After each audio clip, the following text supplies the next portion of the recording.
On the actual day of the wedding, with guests already arriving at Madison Square Garden, one of the biggest open questions still has nothing to do with the ceremony itself. It's the music. Over the past 2 weeks, at least 5 different names have been floated as possible wedding performers, ranging from a rock and roll Hall of Famer to a soul singer who's been dead for over 20 years. One of those names turned out to be a straightforward mix-up, born from nothing more than a delivery truck arriving at the wrong moment to look completely innocent. Another is backed by little more than a photo of a suitcase. The rest fall somewhere in between, resting on everything from a single tabloid report to 3 independently sourced accounts and over a decade of documented friendship. This is the story of who's actually likely to perform at Taylor Swift's wedding, ranked by how much real evidence actually supports each name, rather than by how exciting each name sounds in a headline. Let's start with the one that's already been resolved, because it's the cleanest example of how a wedding rumor gets manufactured from nothing. Earlier this week, observers outside Madison Square Garden spotted boxes of Bon Jovi branded merchandise being unloaded and shuttled into the arena. Within hours, that sighting had turned into speculation that Jon Bon Jovi himself might be a surprise performer at the wedding. It's an understandable leap. Merchandise showing up at a venue that's been locked down for a celebrity wedding all week looks, on the surface, like exactly the kind of detail that would tip off a surprise guest performance, especially given how frequently Swift has been photographed with musicians across genres over the years. Except there's a considerably more boring explanation, and it's a matter of public record rather than speculation. Bon Jovi's Forever Tour is scheduled to open at Madison Square Garden next week. The merchandise wasn't wedding-related at all. It was routine tour logistics for a completely unconnected concert booking, arriving at the same building during the same general window, because that's simply when the venue's schedule had it slotted in, not because of anything happening with Swift and Kelce's celebration.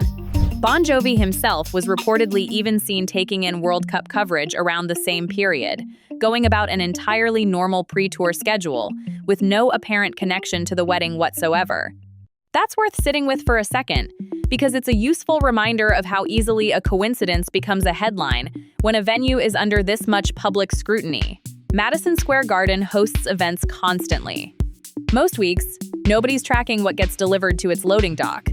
This week, with the entire internet watching that building for any scrap of wedding-related information, an unrelated concert's merchandise delivery got swept up into the story simply because of when it happened to arrive. It's also worth pointing out that the physical setup at Madison Square Garden makes some kind of live performance almost a given, regardless of which specific name ends up on stage. Crews have been documented moving large staging elements into the arena for days, including what one source described to people as a special setup with grass, carpets, and canopies, rather than the previously rumored castle theme, alongside a raised stage structure built specifically into the celebration space. You don't build a dedicated stage inside an arena wedding without planning to put someone on it. That doesn't confirm any specific name from this list, but it does confirm that the question isn't really whether there will be a performance. It's who's actually going to be standing on that stage when it happens.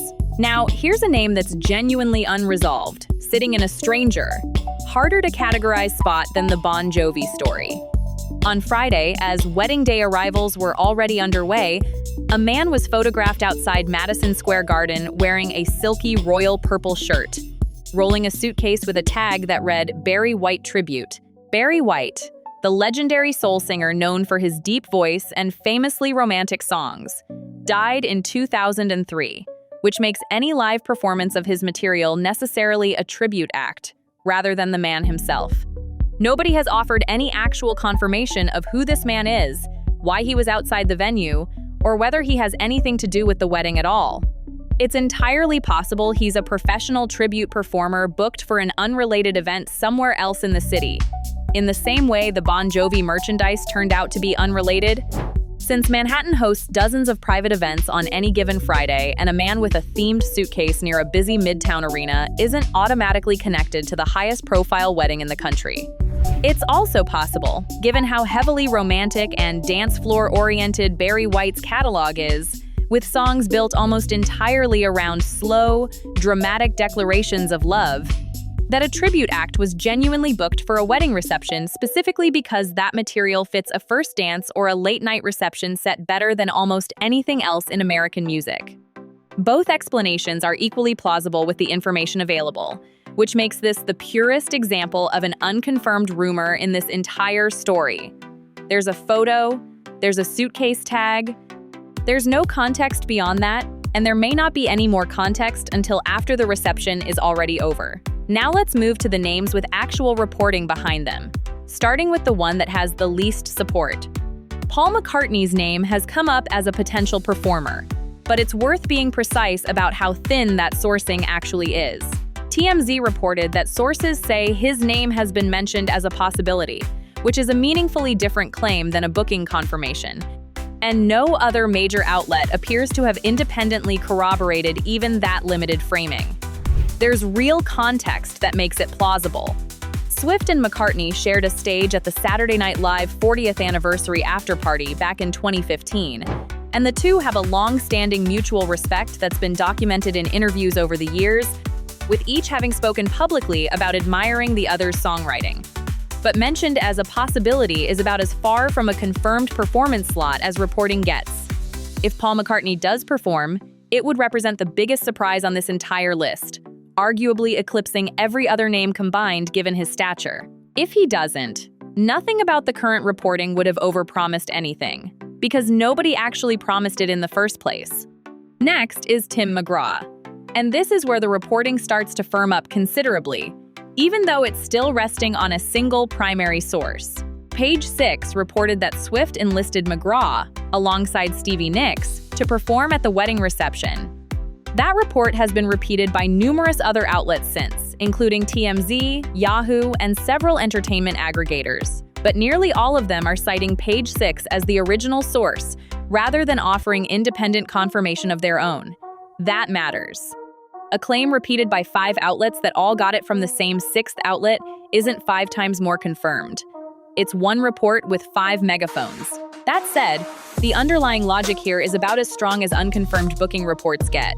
Swift's very first single, released in 2006, was literally titled Tim McGraw, named for the singer specifically because a high school ex-boyfriend reminded her of his music.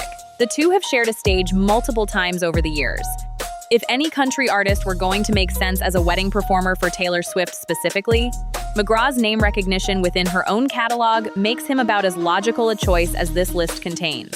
If you want the difference between an outlet repeating a claim and an outlet actually confirming one explained clearly, every time, that's what this channel does with every headline in this entire wedding story. Subscribe if separating those two things before you get invested in a rumor sounds useful, because it's exactly the habit that would have kept you from believing the Bon Jovi story for even 5 minutes.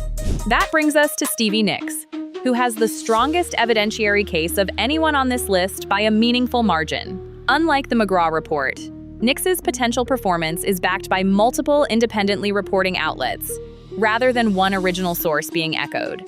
Rolling Stone reported that a source confirmed Nicks will attend the wedding and is expected to perform.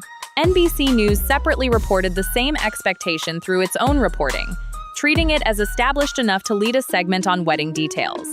Page 6's report, the same one that originated the McGraw claim, corroborates the Nicks booking independently as well. 3 outlets, at least 2 of which appear to have their own separate sourcing rather than simply repeating each other, is a meaningfully stronger evidentiary position than anything else on this list. The relationship history backing up the Nicks rumor is also unusually well documented, more so than any other name being floated. Swift and Nicks shared a stage together at the 52nd Grammy Awards back in 2010. Nicks wrote an original poem that appears in the physical release of Swift's album, The Tortured Poets Society. Swift name-checked Nicks directly in the lyrics of her song Clara Bow, from that same album. During an appearance on The Late Show with Stephen Colbert, Swift described Nicks as having lent her, in Swift's own words, a very magical, wonderful, wise approach to life. And during the recent NBA Finals, Swift was photographed wearing a t-shirt reading Stevie Nicks, a pun combining Nicks's name with the New York Knicks, the team that plays home games in the exact arena where this wedding is happening. That detail alone, spotted and reported on before any of the performer rumors broke, reads in hindsight like it might have been a genuinely intentional hint rather than a coincidence, though that's admittedly speculation dressed up as a clever read after the fact. It's also worth separating performer speculation from the broader roster of musicians who are simply confirmed guests, since those two categories have gotten blended together in some coverage. Benson Boone attended Thursday's rehearsal dinner, according to guest list reporting. Ed Sheeran, Sabrina Carpenter, and Camila Cabello have all been photographed in New York in the days leading up to the wedding. None of that means any of them are performing. Attending a wedding as a guest and being booked to perform at it are two entirely different roles. And it's easy for a story to blur them together simply because both categories involve famous musicians showing up in the same city during the same week. A guest list stacked with recording artists makes an impromptu performance more plausible in a general sense, since a wedding band this famous could theoretically produce a surprise moment from literally anyone in the room, but it doesn't turn any specific attendee into a confirmed performer. There's also a broader financial and scale context that's worth including, because it helps explain why performer speculation for this particular wedding has run so much hotter than it would for an ordinary celebrity ceremony. One industry insider told Page Six that Swift invited so many people that the event is going to be bigger than the Met Gala, and city permit filings back that scale up independently. Permits confirmed a capacity of over 1,000 guests for Friday's celebration, and a separate 100-person permit for Thursday's rehearsal dinner. An event of that scale, in a venue built for concerts and built with an actual stage for this specific occasion, generates exactly the kind of speculative energy that turns every merchandise delivery and every stranger's suitcase into a potential clue, whether or not it actually is one. It's worth being honest about what we still don't actually know, even with Nicks sitting at the top of this list. Expected to perform, according to a source, is still not the same thing as a confirmed set list or a guaranteed appearance. Wedding performances, especially surprise ones, routinely change up until the last minute for reasons that have nothing to do with the original planning, health, scheduling, or simply a couple changing their minds about what they want their own celebration to look like. Nothing about this story will be fully confirmed until people who were actually inside Madison Square Garden start describing what they heard. And even then, celebrity wedding guests operate under strict, non-disclosure agreements this time around, which means confirmation could take considerably longer to surface than it normally would for an event this scale. It's worth naming why performer speculation specifically tends to spiral harder than almost any other category of wedding rumor. Unlike a guest list, which is at least theoretically confirmable by spotting someone getting out of a car, a performance is something that, by design, nobody outside the room finds out about until it's already happening or already happened. That built-in delay creates a vacuum, and vacuums get filled. A merchandise box, a suitcase tag, a stage being constructed, a t-shirt worn weeks earlier at an unrelated basketball game, all of it gets treated as a clue because there's no actual confirmable fact available to check any of it against until the event itself is already over. That's a meaningfully different situation than most of the guest list and venue reporting this channel has covered elsewhere this wedding season, where permits, hotel bookings, and photographed sightings offer something concrete to verify a claim against in real time. Performer rumors don't have that luxury. They live entirely in the space between plausible and confirmed until the moment the confirmation either arrives or doesn't. There's also a historical pattern worth naming briefly. High-profile weddings involving multiple famous musicians as friends or guests routinely produce genuine surprise performances, which is exactly why speculation like this tends to get taken seriously rather than dismissed outright. It's not an unreasonable instinct. Surprise performances at major celebrity weddings happen often enough that betting on one here isn't naive. The actual skill isn't in doubting that a performance will happen.